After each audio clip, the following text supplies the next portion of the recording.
Hello students, Van de Graaff generator એક એવા જનરેટરનો આપણે અભ્યાસ કરવાનો છે કે જેની મદદથી લગભગ મિલિયન વોલ્ટ જેટલો પોટેન્શિયલ ડિફરન્સ ક્રિએટ કરી શકાય. એટલે કે 10⁶ વોલ્ટનો પોટેન્શિયલ ડિફરન્સ ક્રિએટ કરી શકાય એવું એક જનરેટર, એક યંત્ર, એક રચના આપણે સમજવાની છે. હવે આટલા મોટા પોટેન્શિયલ ડિફરન્સ ક્રિએટ થવાથી જો એ પોટેન્શિયલ ડિફરન્સમાં કોઈ વીજભારિત કણને યોગ્ય રીતે ગતિ કરાવીએ તો એ પોટેન્શિયલ ડિફરન્સને કારણે કંઈક એ પ્રવેગ ગતિ કરવા લાગશે અને પ્રવેગી ગતિ કરશે એટલે એનો વેગ વધશે અને વેગ વધવાની સાથે 1/2 mv² અનુસાર એની કાઇનેટિક એનર્જી વધશે અને વધુ એનર્જીવાળો કણ જ્યારે કોઈ સૂક્ષ્મ કણ પર, અણુ પર, પરમાણુ પર આપાત કરવામાં આવે અથવા કોઈ પદાર્થ પર આપાત કરવામાં આવે તો એ વીજભારિત વધુ ઉર્જાવાળો કણ એ પદાર્થમાં ઊંડે સુધી જઈને પદાર્થની ગતિનો અભ્યાસ કરી શકાય, પદાર્થની અંદર રહેલ રચનાનો અભ્યાસ કરી શકાય. ઓકે, એટલા માટે વાન ડ ગ્રાફ જનરેટર બનાવવામાં આવ્યું. હવે વાન ડ ગ્રાફ જનરેટર નામ એટલા માટે આપ્યું કે વેન ડી ગ્રાફ એ વૈજ્ઞાનિકનું નામ છે અને એણે આ પ્રકારનું જનરેટર બનાવ્યું એટલે નામ આપ્યું વેન ડી ગ્રાફ જનરેટર. તો જોઈએ આપણે એનો સિદ્ધાંત. વેન ડી ગ્રાફ જનરેટરનો સિદ્ધાંત, એનો પ્રિન્સિપલ. ઓકે, ચલો એના સિદ્ધાંતને સમજવા માટે હું એક સ્મોલ r ત્રિજ્યાનો ગોળો પસંદ કરું છું અને બીજી એક કેપિટલ R ત્રિજ્યાની ગોળાકાર કવચ હું પસંદ કરું છું. બંને ગોળો અને ગોળાકાર કવચને બંનેના સેન્ટર એક જ બિંદુ પર કેન્દ્રિત થાય એ રીતે બેને ગોઠવેલા છે. આ છે ગોળો, આ છે સ્ફિયર અને આ છે સેલ. કે ગોળાકાર કવચ છે અને આ ગોળો છે. ગોળા પર સમજો મેં સ્મોલ q જેટલો વીજભાર મૂક્યો. ગોળા પર મેં સ્મોલ q વીજભાર કોઈક રીતે મૂક્યો અથવા ગોળા પર સ્મોલ q જેટલો ધન વીજભાર છે અને સેલ પર, કવચ પર કેપિટલ Q જેટલો ધન વીજભાર છે. ઓકે, હવે આ બંને પર અમુક મૂલ્યના વીજભારો મેં મૂકેલા છે. એક પર +q અને બીજા પર કેપિટલ +q જેટલો. ઓકે, ચલો હવે હું ગોળાની સપાટી પરનું એક બિંદુ A અને કવચ પરનું બીજું બિંદુ B, આ બંને બિંદુ પાસે હું પોટેન્શિયલ VA અને VB નોંધું છું. તો VA પહેલા તો ગોળા પરના વીજભારને કારણે ગોળાની સપાટી પર એટલે કે ગોળાના કેન્દ્રથી r અંતરે પોટેન્શિયલ અને સ્થિતિમાનનું સૂત્ર છે kq/r. તો આવશે VA kq/r, જે માત્ર ગોળાને કારણે અહીંયા પોટેન્શિયલ હશે. શું કવચ પરના +q સેલને +q ચાર્જને કારણે એ બિંદુ પાસે પોટેન્શિયલ હશે? તો કે બિંદુ પાસે પોટેન્શિયલ હશે અને આપણે એવું શીખ્યા હતા કે ગોળાકાર કવચની સપાટી પર જેટલું પોટેન્શિયલ હોય અંદરના વિસ્તારમાં બધે એટલું જ પોટેન્શિયલ હશે. તો કવચની સપાટી પર, સેલની સપાટી પર પોટેન્શિયલ જેટલું એટલું જ અંદર બધે, મતલબ કે એ બિંદુ પાસે પણ એટલું જ હશે જેટલું સેલની સપાટી પર હશે એટલું. અને સેલની સપાટી પરનું પોટેન્શિયલ કેપિટલ Q/r જેટલું હશે.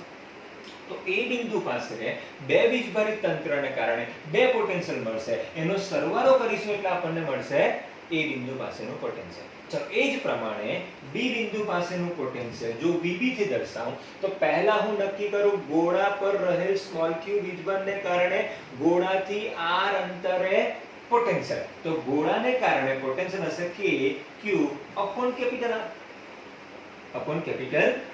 અને સેલને કારણે સેલની સપાટી પર એટલે કે બી બિંદુ પાસે પોટેન્શિયલ આવશે kq/R. ઓકે, બે પોટેન્શિયલ આપણે નક્કી કરી દીધા. આ બિંદુનું પોટેન્શિયલ VA અને આ બિંદુનું પોટેન્શિયલ VB. ઇક્વેશન નંબર 1 અને ઇક્વેશન નંબર 2. જરા ધ્યાન કરો, આ બંને ઇક્વેશનમાં કયા બિંદુ પાસેનું પોટેન્શિયલ વધુ હશે? એ આપણે નક્કી કરવાનું છે. કયા બિંદુ પાસેનું પોટેન્શિયલ વધુ હશે જરા જોઈને મને કહો. તો કે એ તમે જુઓ તો જે બિંદુ માટે હવે ધ્યાન કરો તો બંને ઇક્વેશનમાં kq kq પહેલા પદનો અંશ અંશ સરખો, બીજા પદનો અંશ અને અંશ સરખો. અરે બીજું પદ તો બંનેમાં સરખું જ છે, kq/r બરાબર. જ્યારે પહેલું જે પદ છે બંનેનું એમાં ખાલી સ્મોલ r અને કેપિટલ r નો ડિફરન્સ છે. સ્મોલ r એ કેપિટલ R કરતા નાના મૂલ્યનો છે, તો જેનો છેદ નાનો એનો જવાબ મોટો. તો આ બંને પદ તો સરખા જ છે, તો આ બે પદને કારણે આ બેમાં કોઈ ફરક દેખાતો નથી, પણ પ્રથમ પદો જે છે બંનેના એને કારણે પહેલામાં ફરક આવશે. એમાં પહેલાનું જે પ્રથમ પદ છે એનો જે છેદ r છે એ બીજાના પ્રથમ પદના છેદ r કરતા નાનો છે, મતલબ કે VA is greater than VB હશે. VA greater than VB હશે, બરાબર. તો આ બે વચ્ચે potential difference delta V is equal to VA minus VB. તો VA minus VB જો લખીશ તો બનશે K Q upon R plus K capital Q upon capital R minus K Q upon capital R અને પ્લસ માઈનસ ફરી પાછું minus K Q upon R. તમે જુઓ તો આ બે પદ કેન્સલ થશે, આવશે K Q 1 upon R minus 1 upon R. આટલું ડેલ્ટા V હશે, એટલે કે પોટેન્શિયલ ડિફરન્સ હશે આ બે વચ્ચેનો. શું પોટેન્શિયલ ડિફરન્સનું મૂલ્ય ધન આવશે કે ઋણ આવશે? મેં મોટામાંથી જ નાનું બાદ કર્યું, VA માંથી જ VB બાદ કર્યું, તો ધન જ આવશે ને. જરા ધ્યાન કરો, R નાનું છે મતલબ કે 1 upon R એ 1 upon કેપિટલ R કરતા મોટું. મોટામાંથી નાનું બાદ કરો, આન્સર પોઝિટિવ. તો ડેલ્ટા V આવશે પોઝિટિવ, બરાબર છે. હવે આ ઊંચું પોટેન્શિયલ, આ નીચું પોટેન્શિયલ, એવું તમે શીખ્યા હશો કે માની લો કે આ એક બિંદુ પર પ્લસ Q ચાર્જ છે. પ્લસ Q ચાર્જનું ક્ષેત્ર આવું છે. એક ક્ષેત્રમાં A બિંદુ પાસે અને B બિંદુ પાસે A બિંદુનું પોટેન્શિયલ અને B બિંદુનું પોટેન્શિયલ સરખું હશે કે જુદું? જુદું હશે. A બિંદુનું પોટેન્શિયલ B બિંદુના પોટેન્શિયલ કરતા મોટું હશે. તો જો હું એકમ ધન વીજભારને આ બિંદુ પાસે મૂકું અને રિલીઝ કરી દઉં તો શું એ B બિંદુ પાસે જશે? હા જશે. એ એકમ ધન વીજભાર ઊંચા પોટેન્શિયલથી નીચા પોટેન્શિયલ તરફ જશે. એ જ રીતે જો હું આના પર જો વધારાનો વીજભાર મૂકું તો શું એ આના પર જશે? હા જશે. ક્યારે? જ્યારે એ એકબીજાની સાથે વિદ્યુતીય સંપર્કમાં હશે તો. એટલે કે જો હું આ બંનેને એકબીજાની સાથે વિદ્યુતીય સંપર્કમાં લઈ આવું તો આના પરનો ધન વીજભાર આના મારફતે કવચ પર જતો રહેશે. એટલે કે સ્ફિયર પરનો ચાર્જ સેલ પર જતો રહેશે. કેમ? કેમ કે સ્ફિયરનું પોટેન્શિયલ ઊંચું છે અને સેલનું પોટેન્શિયલ નીચું છે. તો સ્ફિયરના પોટેન્શિયલ ઊંચાને કારણે સ્ફિયર પરનો પોઝિટિવ ચાર્જ સેલ પર જતો રહેશે. એનાથી ઉલટું જો સેલ પર નેગેટિવ ચાર્જ હશે તો એ સ્ફિયર પર આવશે. કેમ કે નેગેટિવની દ્રષ્ટિએ જોઈએ તો VB મોટું અને VA નાનું, નેગેટિવની દ્રષ્ટિએ. પણ પોઝિટિવની દ્રષ્ટિએ જોઈએ તો VA પોટેન્શિયલ ઊંચું અને VB પોટેન્શિયલ નીચું. માટે ઊંચા પોટેન્શિયલથી નીચા પોટેન્શિયલ તરફ ધન વીજભાર પર બળ લાગશે. જો હું આના પર વીજભાર મૂક્યા કરું તો આનું પોટેન્શિયલ વધ્યા જ કરશે. વધશે એટલે આ બે વચ્ચે પોટેન્શિયલ ડિફરન્સ વધશે, તો એકબીજાની સાથે સંપર્કમાં હોવાથી આના પરનો વીજભાર ત્યાં જયા જ કરશે. આ સિદ્ધાંતનો ઉપયોગ કરીને વાન ડ ગ્રાફ નામના વૈજ્ઞાનિકે એક જનરેટર રજૂ કર્યું, એક જનરેટર નક્કી કર્યું અને એ જનરેટરની બનાવટ કંઈક એવી છે. જો આકૃતિમાં દર્શાવ્યા પ્રમાણે આ એક ધાતુનો સુવાહક ગોળો છે જેની ત્રિજ્યા અમુક મીટરના ક્રમની છે, બરાબર. એને જમીનથી અદ્ધર અમુક મીટર ઊંચાઈએ સેટ કરેલો છે. એવી રીતે ગોઠવેલો છે કે એને અવાહક સ્ટેન્ડ પર ગોઠવ્યો જેથી તે પૃથ્વી સાથે વિદ્યુતીય સંપર્કમાં નહીં હશે. ઓકે. હવે અહીં આના સેન્ટર પર એક પુલી ગોઠવેલી છે. એક પુલી ગોઠવેલી છે અને એ પુલી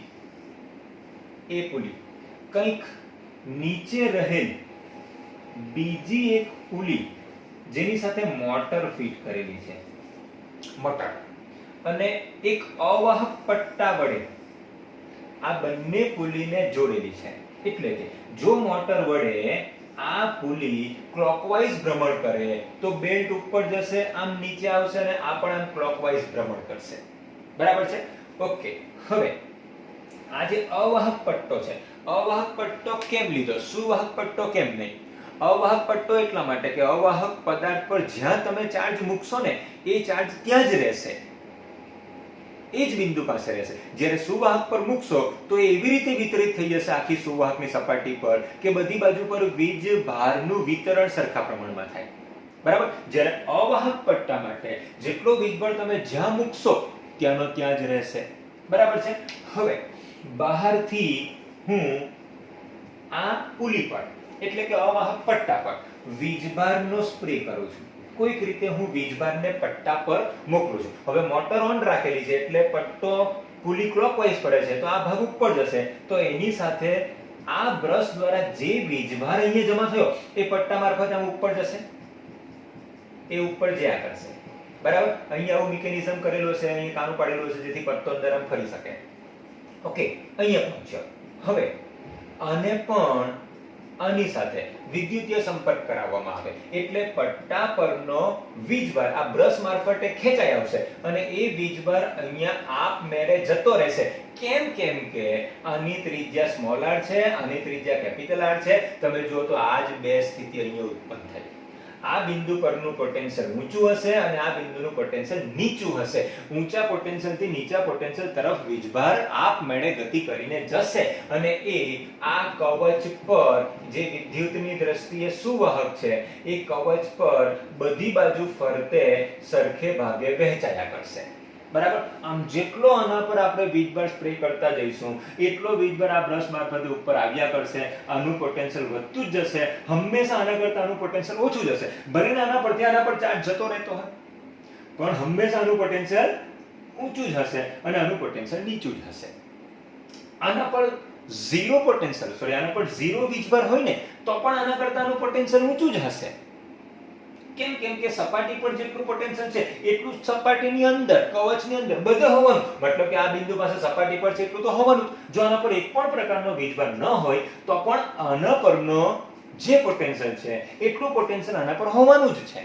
બરાબર? પણ આપણે તો એના પર સતત વીજભારનો સ્પ્રે કરીએ છીએ મતલબ કે આના પરનું પોટેન્શિયલ હંમેશા ઊંચું જ રહેશે સેલ કરતા. તો આ પુલી પરથી સેલ પર બ્રશ મારફતે વીજભાર જ્યાં જ કરશે અને આના પર વીજભાર વધતો રહેશે. આજુબાજુ વિદ્યુત ક્ષેત્ર બી સ્ટ્રોંગ થતું રહેશે અને એવા વિદ્યુત ક્ષેત્રમાં જો કોઈ વીજભારિત કણને મૂકીએ તો એ પ્રવેગી ગતિ કરશે. એને આપણે પ્રવેગિત કરી શકીએ અને એ પ્રવેગિત થયેલો વીજભારિત કણ કોઈ પદાર્થ પર આપાત કરવામાં આવે તો પદાર્થની અંદર સુધી જઈ શકે અને અંદરની રચનાનો અભ્યાસ કરી શકાય. આ થયું van the graph generator. Okay, એક એક્ઝામ્પલ આપણે જોઈએ કે r ત્રિજ્યાનો એક વાહક ગોળો છે જેના પર q જેટલો વીજભાર મૂકેલો છે. સમજો આકૃતિમાં દર્શાવ્યા અનુસાર એક r1 ત્રિજ્યાનો છે અને એના પર મેં q જેટલો ચાર્જ મૂકેલો છે અને આ છે ગોળો. બરાબર? સ્ફિયર. ગોળા પર મેં q જેટલો વીજભાર મૂકેલો છે. બીજો એક ગોળો r2 ત્રિજ્યાનો છે. એટલે બંને ગોળા આઇડેન્ટિકલ છે એવું જરૂરી નથી. બસ બે ગોળા છે. બંને ગોળા વચ્ચે ડિસ્ટન્સ બહુ મોટું છે એટલે કે આના પરના વીજભારની અસર આના પરના વીજભારની અસર આના પર થતી નથી. શરૂઆતમાં આના પર ચાર્જ 0 છે. ઓકે, હવે આના પર ચાર્જ છે, આના પર ચાર્જ 0 છે. બંનેને એકબીજાની સાથે વિદ્યુતીય સંપર્ક કરાવવામાં આવે છે. વિદ્યુતીય સંપર્ક કરાવે તો આના પર વીજભાર Q1 અને આના પર વીજભાર Q2 બચે છે. તો Q1 બરાબર અને Q2 બરાબર શું હશે? તમને આપેલું છે બંને ગોળાની ત્રિજ્યા R1 અને R2. સાથે સાથે આ ગોળા પરનો ચાર્જ Q પણ આપેલો છે. આના પર તો ચાર્જ છે નહીં તો સ્વાભાવિક છે કે Q1 અને Q2 આવવા જોઈએ R1 R2 અને Q ના સ્વરૂપમાં. બસ તમારે Q1 અને Q2 જોઈએ છે. આ બંને વચ્ચે હું વિદ્યુતીય સંપર્ક કરાવું છું. વિદ્યુતીય સંપર્ક કરાવીશ તે પહેલા ચર્ચા કરી લઈએ. આ બંને એકબીજાથી ઘણા દૂર છે, તો આની સપાટી પર પોટેન્શિયલ V બરાબર K Q/R હશે, જ્યારે આની સપાટી પર પોટેન્શિયલ 0 હશે, કેમ કે એના પર કોઈ ચાર્જ નથી, અથવા આનું પોટેન્શિયલ અહીંયા પહોંચી શકતું નથી, એટલા માટે કે આ બંને એકબીજાથી ઘણા દૂર છે.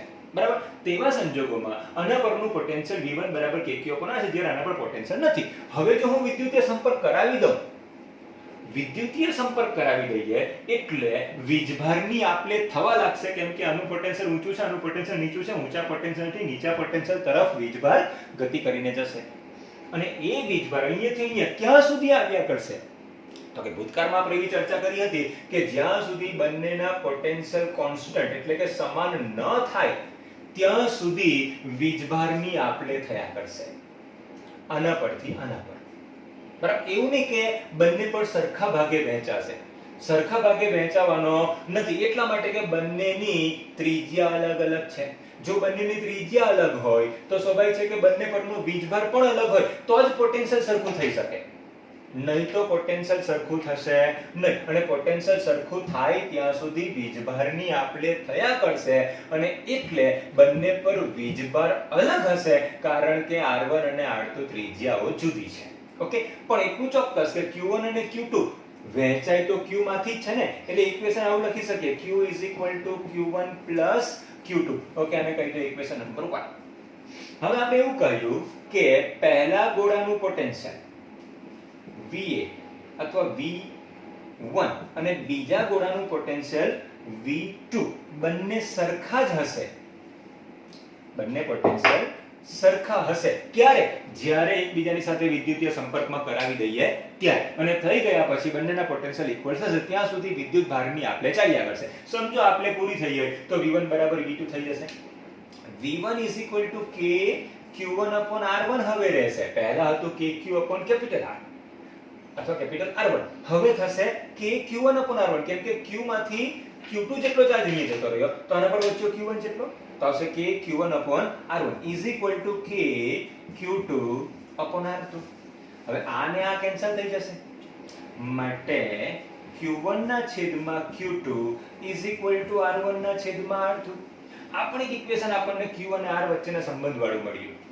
હવે મને તો જોઈએ છે આના પરનો ચાર્જ Q1 અને Q2, R1 R2 અને Q ના સ્વરૂપમાં. તો મને Q1 ને સૂત્રનો કરતા બનાવીશ તો Q2 આમાં રહી જશે. તો હું થોડીક એવી મેથેમેટિકલ પ્રોસેસ કરું જેથી કરીને Q1 Q2 મેં અંશમાં છેદને ઉમેર્યું upon Q2, જેવું મેં ડાબી તરફ કર્યું એવું મારે જમણી તરફ કરવાનું. તો R1 R2 divided by R2. હવે Q1 Q2 બરાબર તો Q છે, કેપિટલ Q છે, માટે Q2 Q into R2 upon R1 R2. આ મને Q2 મળ્યું. ઓકે, ચાલો એ જ પ્રમાણે જો મને Q1 જોઈતું હોય તો Q Q1 Q2 છે, Q Q1 Q2 છે, માટે Q1 Q Q2. Q Q2 બરાબર Q into R2 upon R1 R2 બરાબર. જો હું લસા લઈ લઉં R1 R2 તો આવશે Q R1 Q R2 Q R2 બરાબર. આને આ કેન્સલ થશે તો આવશે R1 ના છેદમાં R1 R2 into Q. આ થયું ઇક્વેશન. તો બંને પર કંઈક આ પ્રકારનો ચાર્જ વિતરિત થશે. ઓકે, હવે બંનેનું કોમન પોટેન્શિયલ કેટલું હશે? તો કે બંનેનું કોમન પોટેન્શિયલ K Q1/R1 જેટલું કે પછી K Q2/R2 જેટલું છે. તો હું લખીશ K Q1 બરાબર લખીશ R1/R1 R2 into Q/R1. તો બરાબર બનશે K Q into, ઓકે, ઇક્વેશનમાં આપણે Q2 બરાબર, हाँ, Q1 बराबर મૂક્યું મેં R1 upon R1 plus R2 into Q upon R1. Okay, તો આવશે R1 અને R1 કેન્સલ થશે એટલે KQ upon R1 plus R2. આટલું પોટેન્શિયલ આવશે.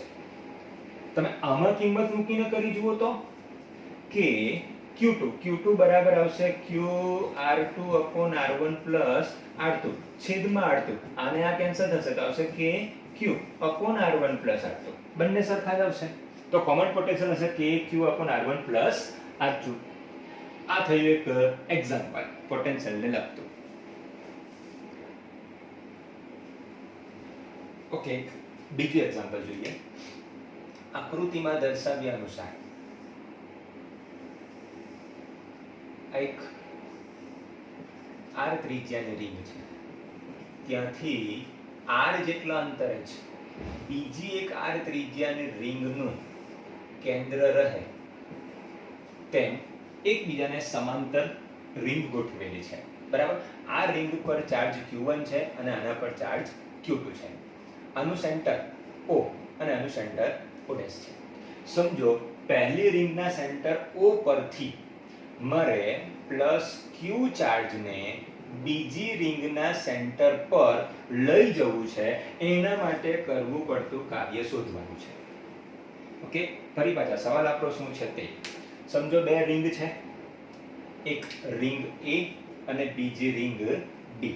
બંને રિંગની ત્રિજ્યા સરખી છે. બંને રિંગના સમતલ એકબીજાને સમાંતર રહે તેમ અને બંને રિંગના કેન્દ્ર વચ્ચેનું અંતર પણ R જ હોય એ રીતે બે રિંગને ગોઠવેલી છે. અને હવે કોઈ એક રિંગના સેન્ટર પરથી પ્લસ Q ચાર્જને બીજી રિંગના સેન્ટર પર મારે લઈ જવો છે. તો ત્યાં લઈ જવા માટે કરવું પડતું કાર્ય શોધવાનું છે. બરાબર. હવે એ કાર્ય શોધવા માટે મને ખ્યાલ છે ત્યાં સુધી કાર્ય W બરાબર Q ડેલ્ટા V ઇક્વેશનથી મને કાર્ય મળી શકે. એટલે કે Q જેટલા ચાર્જને ડેલ્ટા V જેટલા પોટેન્શિયલ ડિફરન્સ વાળા બે બિંદુ પરથી એક બિંદુ પરથી બીજા બિંદુ પર લઈ જવું હોય તો કરવું પડતું કાર્ય W અથવા ડેલ્ટા W બરાબર Q ડેલ્ટા V બનશે. તો મને જોઈએ શું? Delta V.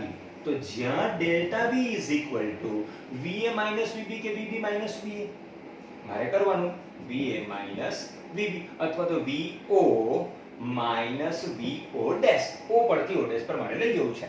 તો મને જોઈશે VO.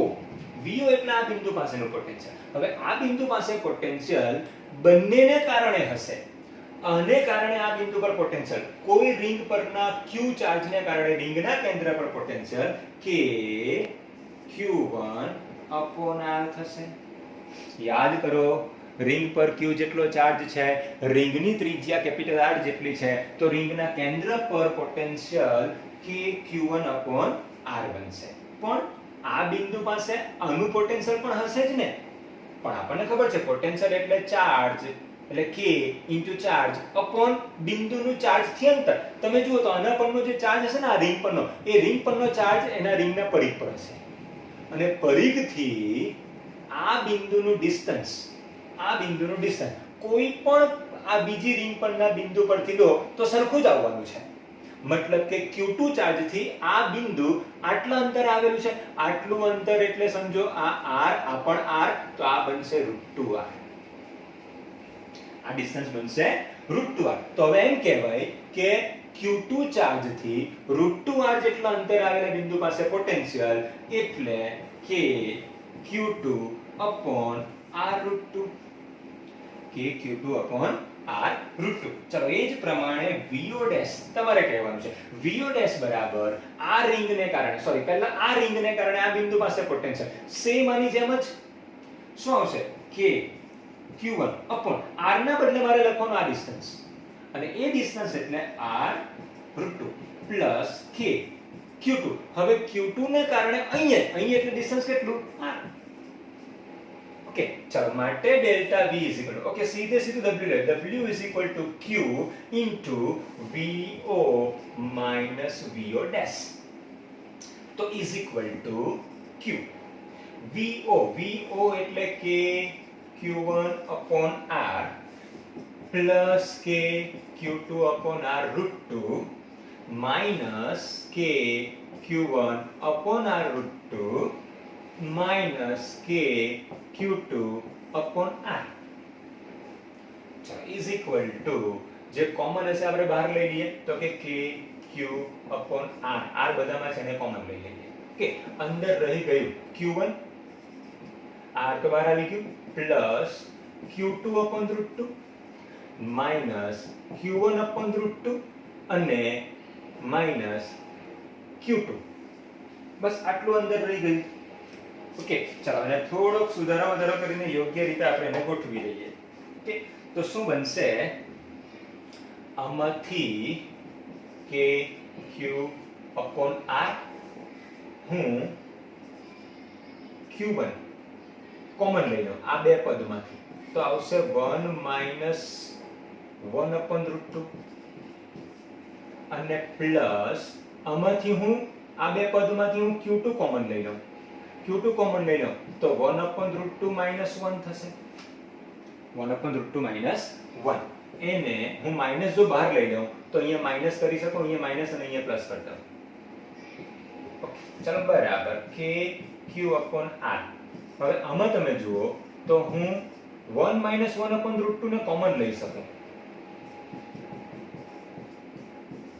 ઓકે હા તો આ થઈ ગયું આપણું કાર્ય w બરાબર આટલું કાર્ય કરવું પડે અથવા એનું સ્વરૂપ જો બદલવું હોય તો k ના બદલે મૂકો 1/4πε0 r અહીંયા q q1 q2 ને આપણે અલગથી લખીએ અને આના માટે જો લખીએ તો √2 - 1 upon √2 √2 - 1 upon √2 આટલું કાર્ય કરવું પડે જો બધી જ ભૌતિક રાશિના એકમો SI યુનિટમાં હોય તો એકમ આવશે જૂલ એટલે કે આના પરનો ચાર્જ q કુલમ આના પરનો charge q2 coulomb radius r metre જેટલી હોય તો સ્વાભાવિક છે કે એકમ આવશે જૂલ તો w બરાબર 1/4πε0 r q * q1 - q2 √2 - 1 upon √2 okay